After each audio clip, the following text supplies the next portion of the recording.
पुणे में एक दर्दनाक हादसा हुआ है। शेखा नगर में 4 मंजिला एक इमारत ढह गई है, जिसमें 4 लोगों की मौत हो गई है, जबकि कई लोग घायल बताए जा रहे हैं।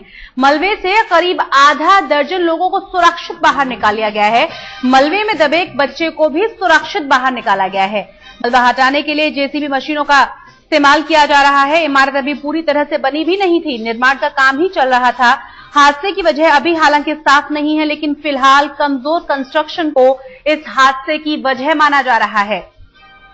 तस्वीर हम आपको दिखा रहे हैं कि किस तरीके से यहां बिल्डिंग भरभरा कर नीचे गिर पड़ी है। कंस्ट्रक्शन यहां भी चल ही रहा था। कई लोगों को निकाला गया है बाहर, जिन्हें अस्पताल में भर्ती करा दिया गया है। घायलों को 5 लोगों की इस हादसे में मौत हो गई है। आपको तस्वीर हम आपको दिखा रहे हैं, शाखा नगर की तस्वीरें हैं, जिसमें 5 लोगों की जान चली गई है। 12 लोग जख्मी बताए जा रहे हैं। 5 शव अब तक निकल चुके हैं। कहा यह जा रहा था कि लगभग 11-12 लोग यहां फंसे हुए हैं। लगातार रेस्क्यू करके यहां से घायलों को अस्पताल में पहुंचाया जा रहा है। जानकारी मिली है कि एक मासूम भी है, जो काफी छोटा बच्चा है, उसे भी सुरक्षित बाहर निकाल लिया गया है।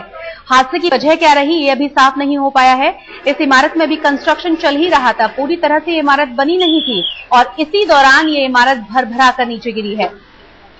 यहां पर जो लोग काम कर रहे थे वो बुरी तरह से इस इमारत में फंस गए। जेसीबी मशीनों के जरिए यहां से मलबा हटाया जा रहा है। पुलिस यहां पहुंच चुकी है। जो आसपास लोग थे उन्होंने भी मदद की। फिलहाल जानकारी ये मिल रही है कि 4 मंजिला इमारत थी ये और कमजोर कंस्ट्रक्शन ही इस इमारत के गिरने की वजह बना है। और ये खबर है अहमदाबाद से। अहमदाबाद में भी सिलेंडर फटने से सनसनी फैल गई। सिलेंडर में ब्लास्ट हुआ गोविंदवारी इलाके में बने एक गणेश पांडाल के पास। इस हादसे में 2 लोगों की जान चली गई, जबकि 7 लोग जख्मी हुए हैं। हादसे के बाद आनन फानन में रेस्क्यू ऑपरेशन शुरू कर दिया गया। सभी जख्मी लोगों को अस्पताल में भर्ती करा दिया गया है। सिलेंडर में धमाके की असल वजह अभी तक साफ नहीं हो पाई।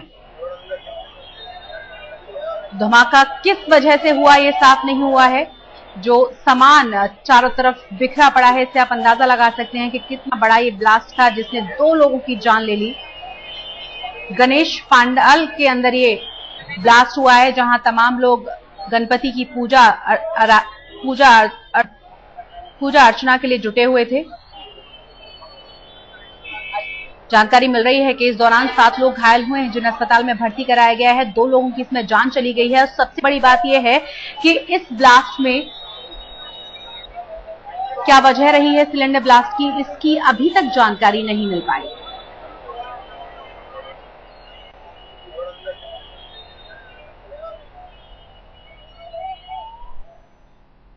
गणेश उत्सव के दौरान थोड़ी सी भी चूक भारी पड़ सकती है, खास तौर से विसर्जन में, जब लाखों लोग समंदर किनारे इकट्ठा होते हैं। पुलिस के लिए बहुत ही बड़ी चुनौती सामने होती है तब, और इसी को ध्यान में रखते हुए जर्मनी से बने ऐसे हाईटेक कैमरे गिरगांव चौपाटी पर लगाए गए हैं, जिनकी नजरों से कुछ भी बच पाना नामुमकिन है। गिरगांव चौपाटी मुंबई का सबसे ज्यादा भीड़भाड़ वाला बीच है। चौपाटी की सुरक्षा व्यवस्था के लिए मुंबई पुलिस ने यहां 24 हाईटेक सीसीटीवी कैमरे लगाने का फैसला किया है। बीच पर स्थित पुलिस चौकी से सीसीटीवी के जरिए चौपाटी के चप्पे चप्पे पर नजर रखी जाएगी। इससे गणपति विसर्जन के दौरान पुलिस को काफी आसानी रहेगी। मुंबई पुलिस अभी से ही गणपति विसर्जन की पूरी तैयारियों में जुट गई है। जितने भी एंट्री पॉइंट है गिरगांव के, वहां पर ये आधुनिक कैमराज लगाए गए हैं। मोबोटिक कैमरा जिसे कहते हैं, पूरे 360 डिग्रीज में ये कैमरा घूमते हैं और जूम इन और जूम आउट फैसिलिटी है। भीड़ के अंदर तक जाकर एक किसी भी व्यक्ति का क्लोजअप ये कैमरा ले सकते हैं, तो एक कड़ी नजर रहेगी। हालांकि सरकार का कहना है कि ये तैयारी किसी खास मकसद से नहीं की गई है। कोई स्पेसिफिक इनपुट नहीं है, फिर भी जब कोई बड़े त्योहार रहते हैं, जब लोग बड़े पैमाने पर इकट्ठे होते हैं, तब ऐसे बातों की आशंका रहती है। इससे बड़ी मात्रा में हमने पुलिस बंदोबस्त तैनात किया है। इन कैमरों की खासियत ये है कि ये रात के अंधेरे में भी काम करते हैं और नजदीक के 150 मीटर तक के दायरे में नजर रख सकते हैं। सीनियर अधिकारी किसी भी कैमरे की लाइव फुटेज सीधे अपने मोबाइल पर देख सकेंगे। चौपाटी पुलिस चौकी से हर वक्त फुटेज का मुआयना किया जाएगा। इसके अलावा विसर्जन के दिन समंदर के ऊपर आसमान से नजर रखने के लिए खासतौर से पुलिस UAV नेत्रा का इस्तेमाल भी करेगी। ये सब PTZ जूम कैमरा है। जैसे हमारे को कुछ जूम करना है, जैसे समंदर में देखना है, तो हम इसको वहां से जूम करके समंदर भी देख सकते हैं।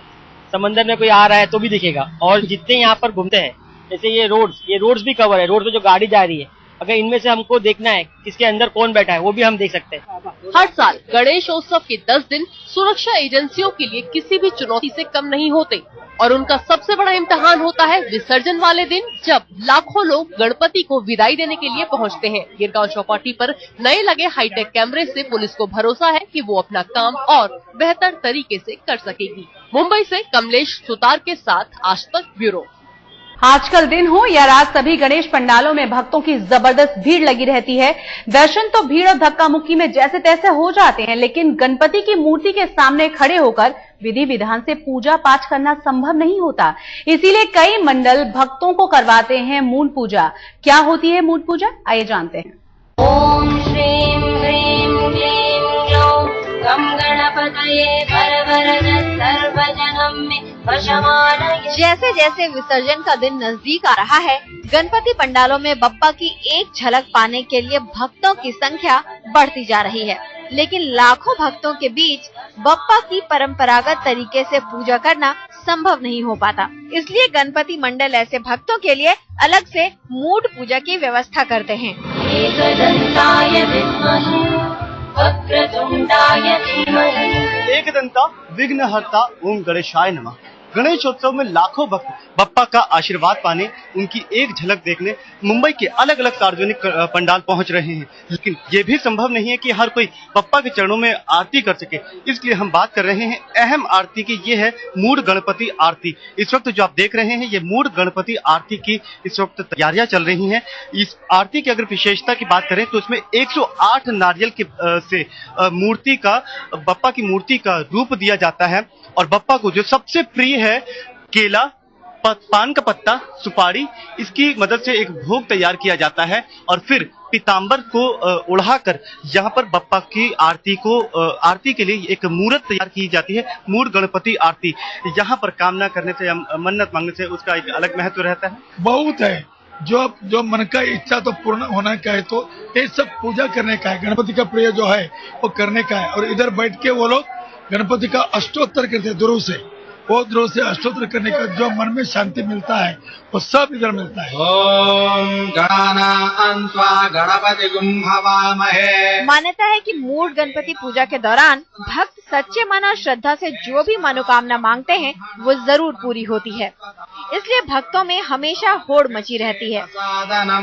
मेरा एक मनोकामना था, लास्ट टाइम मैं प्रार्थना किया था, मेरा ये पोजीशन मेरा कंपनी में मिलने का है, वो हो गया। तो दूसरा कंपनी भी चेंज किया, अभी पूर्ति करने का हमारा फर्ज है ना, तो करने का जाए, मैं एवरी ईयर करता है। मोदकम सदा विमुक्ति साधकम। मूड गणपति पूजा के लिए रजिस्ट्रेशन करीब 6 महीने पहले होता है। भक्तों की आस्था का आलम ये है कि अगले साल ये पूजा करने के लिए अभी से रजिस्ट्रेशन करवा रहे हैं। मुंबई से समीर दीक्षित के साथ आज तक ब्यूरो। विलासी लोक रक्षकम।